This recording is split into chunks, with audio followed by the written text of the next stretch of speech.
Yeah, it's absolutely fantastic. I think when we set about first talking about the dinner, we probably never imagined nearly 700 people down here in Riverside Park tonight, and it's tremendous to see the support from both near and from far.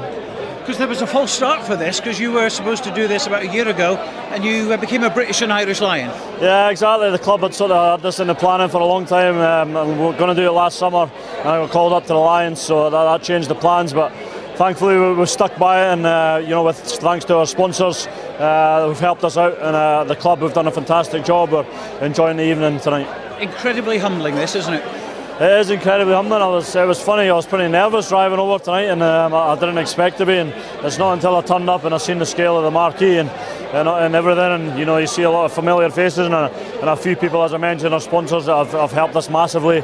It's pretty humbling, and you know, we're looking forward to the night ahead. And isn't it fantastic to all the profits are going to Jedburgh youngsters?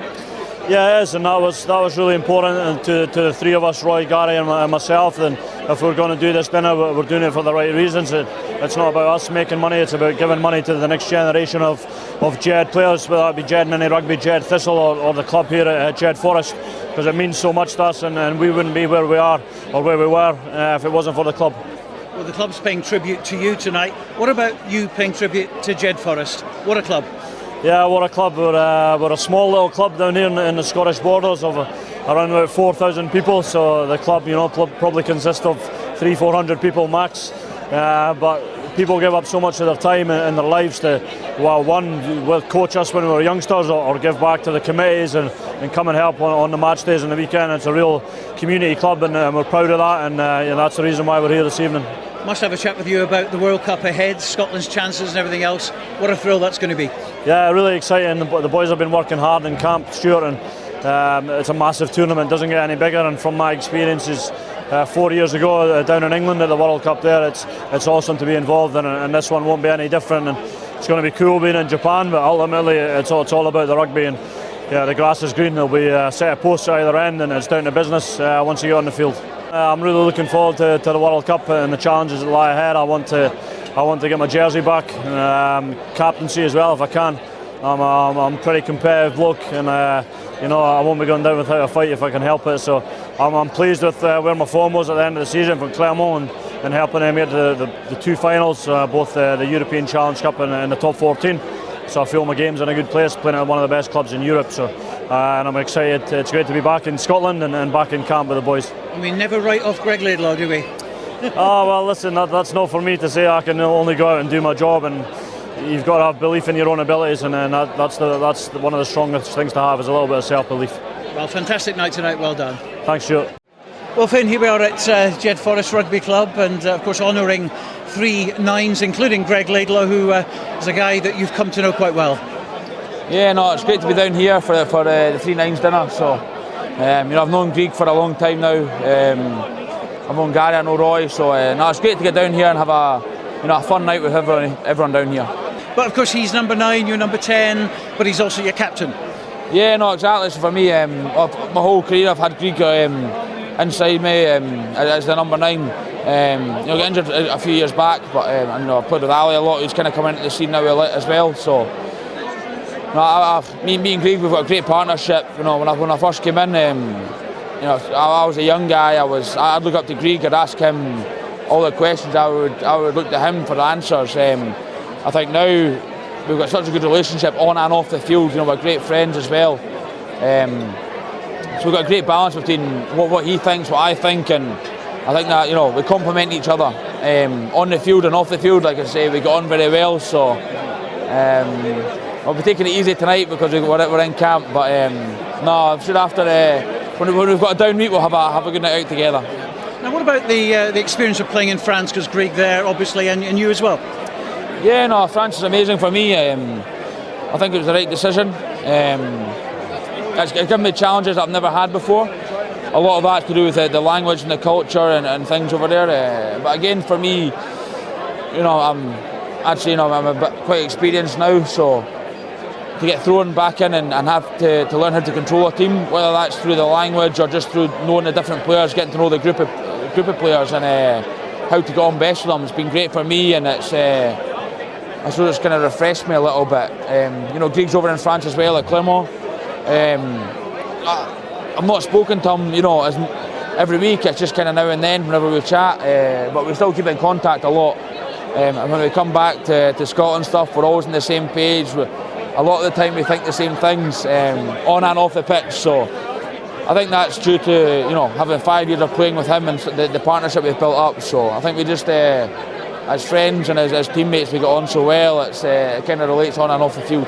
And of course, just finally, looking ahead to the World Cup, it's going well, isn't it? We're kind of injury-free at the moment, which is touch wood that's going to last. But a great camaraderie in the camp. Yeah, no, I think we're building nicely. It's you know, I think the boys have had about 6-7 weeks of pre-season. You know, myself, Greig joined late on because the French season finished later. But no, the boys are trucking well. We're getting where we need to be. You know, fitness-wise, conditioning-wise, we're getting where we want to be. We've got a game in 2 weeks tomorrow against France away, so I'd imagine we're going to start to bring down the conditioning, the running, the levels, the volume, and get into the rugby side of it. So for me, you know, next week I'm going to start coming in and trying to help as much attacking-wise as I can, as well as keeping my conditioning going as well. But no, we're during the pre-season we're getting there as a team. We're growing together on and off the field, which is very important. And you know, it'll be interesting to see how the first 4 warm-up games go, building up to the World Cup. So, no, it'll be good the next month, and next month will be good fun. Well, of course, we wish you all the best. Thanks for your time. Thank you very much. What about this? Well, to be honest, I've never seen anything like this in my life. I mean, the marquee is beautiful. I've never seen a bigger one. The atmosphere here, I've never heard anything like it.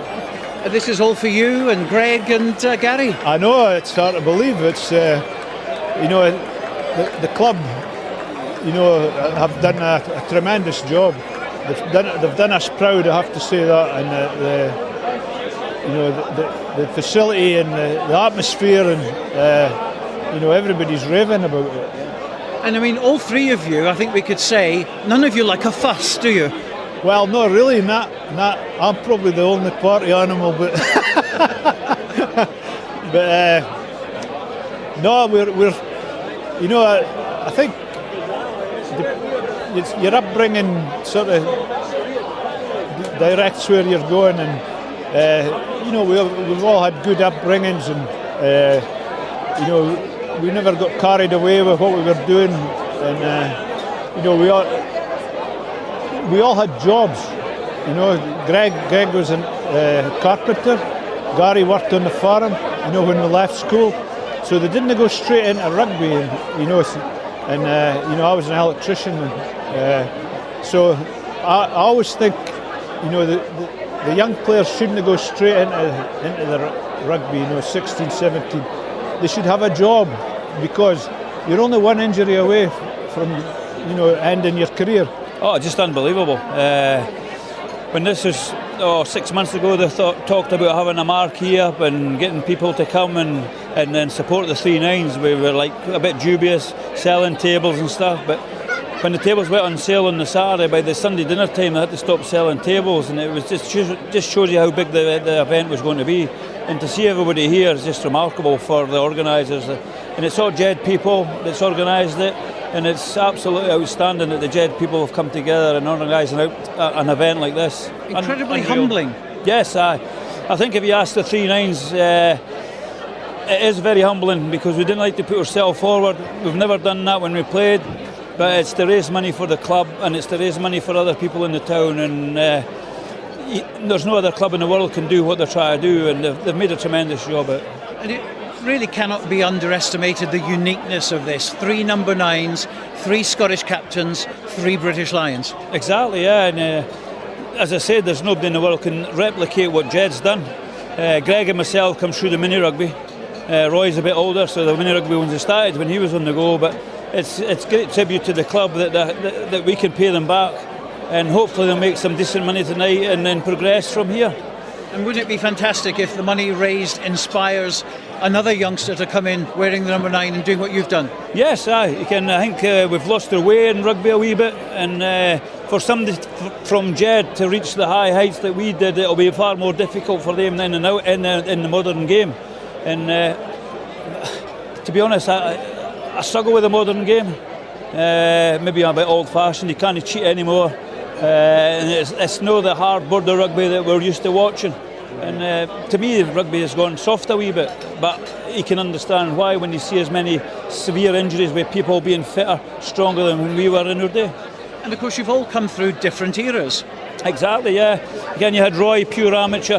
I had the crossover period, and then you've got Greig as a pure professional. And I think you'll see from the three of us there'll be different aspects of our game and the way we talk about the game. And I've been lucky because I had the amateur era and a bit of the professional era. So I've experienced both sides. What did you prefer? To be honest, the professional was all right because you got paid for something you love doing, and it's no near the money that they get nowadays. But the amateur era was great fun. We've got a lot of great stories, and there wasn't as many phones going about in the days, so it wasn't on social media. So we had better fun than the boys could have nowadays. We played a couple of games here. I think they might have been pre-season warm-up games because I'm not sure we were ever in the same groups or anything like that. But I remember it very, very well. We were talking about on the table there with Doddy and Gary.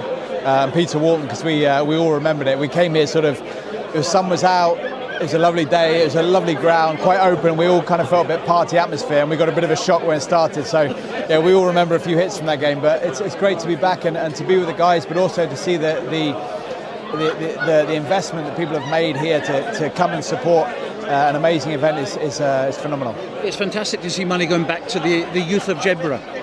Yeah, it is. I think it's just important that people are sort of involved in something bigger than themselves, you know, and that but doing it through their passions and their joy. So everyone here having such an amazing time, and not only that, it's a win-win. What's generated from it is going somewhere that will help create an amazing time for younger generations to come. And maybe another number 9. Well, it seems that that's the style here, isn't it? As many 9s as you can put into the British Lions and to captain Scotland. So fair play to them. They're amazing players, and they deserve everything they've achieved. Must have a word about Gary Armstrong. Of course, he's played with you. He was obviously quite old at the time. You were very young, but you learnt a lot from him. Yeah, I actually told Gary that on the table just now, just to say that maybe he doesn't understand the kind of influence he had. His state and his natural kind of warmness, his welcomeness, but also his sheer professionalism on the field and his openness off it was something that I think is quite rare nowadays. You know, often people can't separate the two, but he was clear cut and simple. There's never been a better expression for what you see is what you get on the field. What you saw there was Gary, non-stop, invincible, unbreakable. And never going to give up. And off the field, what you got was a guy who couldn't give you more of his time. And those two things, when they come together, makes an amazing rugby player and a great friend. And of course, Greig Laidlaw. Yeah, definitely. He's a guy who's taken rugby forward now and has been a real linchpin for Scotland, and a great, part or a great reason for why Scotland is able to celebrate success as it is right now, and also watch some of the rugby that's being played and sit back and say, this is a sort of a great representation of a nation that is striving to be better and better and better all the time. And this is, they're going out now winning and winning. And 4 years ago, who's to say they shouldn't have been in a semi-final? Well, they're obviously, all three of them have left a fantastic legacy. Of course, you've done one as well with the drop goal. Do you still dream about that, recurring dreams? Oh, I think the brilliant thing about why these guys are all so special is the fact that your legacy continues with you. It's not about what you've done, it's about what you bring.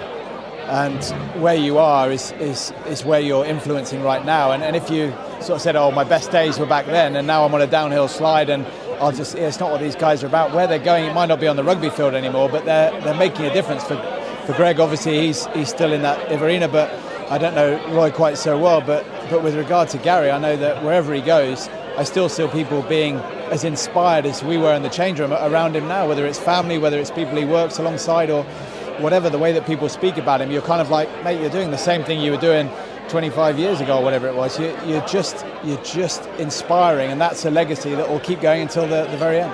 And of course you're enjoying punditry now as well?